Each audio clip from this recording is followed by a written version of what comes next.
ఏపీలోనూ phone tapping కలకలం రేపుతోంది. ఫోన్లు ట్యాప్ అవుతున్నాయంటూ టీడీపీ నేతలు ఆరోపిస్తున్నారు. చంద్రబాబు, పవన్, పురంధేశ్వరి ఫోన్లు ట్యాప్ అవుతున్నాయని బొండా ఉమ ఆరోపించారు. సీతారామాంజనేయులు నేతృత్వంలో ట్యాప్ చేస్తున్నారంటూ బొండా ఉమ ఆరోపించారు.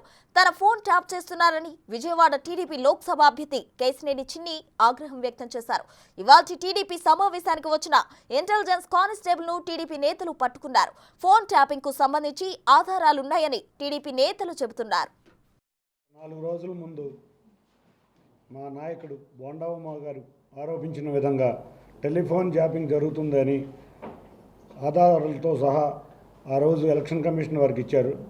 ఇవాళ మా నాయకుల వారు పెట్టిన వర్క్షాప్లో ఒక కానిస్టేబుల్ ఇంటెలిజెన్స్ డిపార్ట్మెంట్ అని చెప్పారు. వాళ్ళు ఐడి కార్డు కూడా చూపించారు. వచ్చి వారి ఫోన్లు చెక్ చేయగా నా ఫోన్ను ట్యాపింగ్కి ప్రాథమికంగా దరఖాస్తు చేసి అప్లికేషన్లు అన్నీ కూడా వారి ఫోన్లో దొరికినాయి. ఇది ఇంటెలిజెన్స్ అధికారి వారి చేతుల మీదుగా జరిగేది.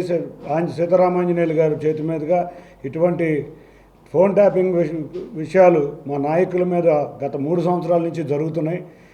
ఇది నిజంగా తీవ్రమైన ఆరోపణే. ఈ మధ్య చూసాం తెలంగాణ ప్రభుత్వంలో ఒక డిఎస్పీకి కూడా దీనివల్ల ఎన్నో విషయాలు టెలిఫోన్ ట్యాపింగ్ ద్వారా చేయటం వల్ల ఇవాళ చాలా పెద్ద దర్యాప్తు జరుగుతుంది. ఇవాళ ఎలక్షన్ వచ్చిన సమయంలో ఎలక్షన్ కమిషన్ వారికి ఈ టెలిఫోన్ ట్యాపింగ్ విషయం వారి దృష్టికి తీసుకువెళ్తాం. ఇటువంటి నా వ్యక్తిగత స్వేచ్ఛని భంగపరిచిన ఎవరినైనా సరే చర్యలు తీసుకోవాలి. మా నాయకుల వ్యక్తిగత స్వేచ్ఛను కూడా భంగపరుస్తున్నారు. మా పార్టీ తరఫున మేమందరం కోరబోతున్నాం. వెంటనే ఇటువంటి అధికారుల్ని బాధ్యతల నుంచి తప్పించాలని ఎలక్షన్ కమిషన్ వారిని కోరడం జరుగుతుంది. తప్పకుండా ఇటువంటి అధికారుల వల్లే ఇవాళ ఎలక్షన్లో చాలా జాగ్రత్తగా మా పార్టీ వ్యవహరించాల్సిన పరిస్థితి వస్తుంది. మొన్న కూడా చూసాం చిలకలూరిపేటలో ఒక 3 అధికారుల వల్ల ప్రధాని సభ కూడా చాలా ఎన్నో అడ్డంకులు ఎదురైనాయి.